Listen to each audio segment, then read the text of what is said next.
Hi everyone. For today's midweek chat, I'd just like to give an encouraging word to each of us about encouragement. As we navigate through these unprecedented times of social distancing, it's so hard not being together. And please stay tuned. We will let you know when the church is going to reopen. But again, as I mentioned last week, we are prayerfully discerning this as a session. We're going to be very cautious, wanting to be aware of the safety of everyone and the well-being of everyone in our community. We're so grateful we can stay connected this way, and I'm also grateful for the way that you're staying connected with us and with one another through your contacts.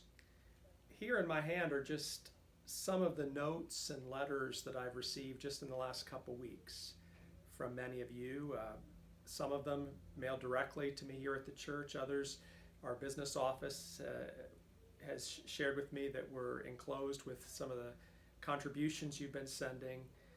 But I want to thank all of you. I may not be able to respond personally to every single one of these notes or emails, but I'm just so grateful for your taking the time to let us know you're well, but also to encourage, because the Bible tells us it's important to encourage one another.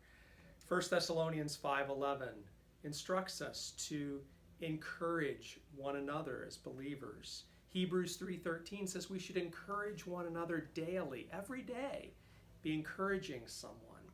And so as many of us go through this time where we're just not sure maybe what to do every day because it seems very boring, one thing we can all do is encourage one another. And so I would encourage you to be an encourager today. There's so much negativity in our world today. Be the person that spreads joy, hope, encouragement.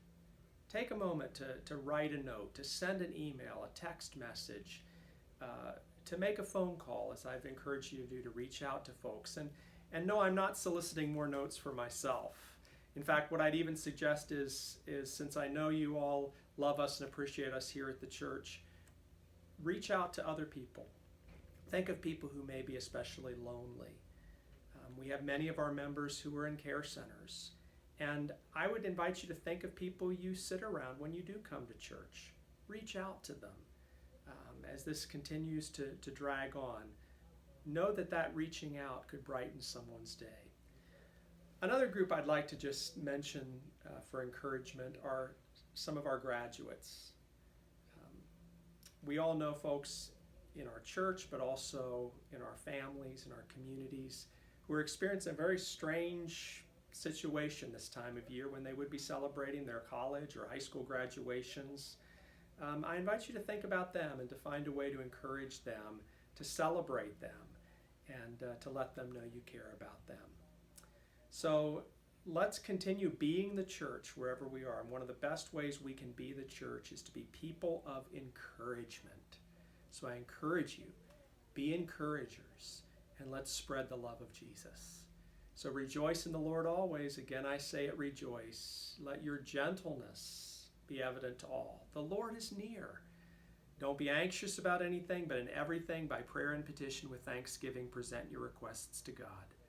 And the peace of God that transcends understanding will guard your hearts and minds in Christ Jesus.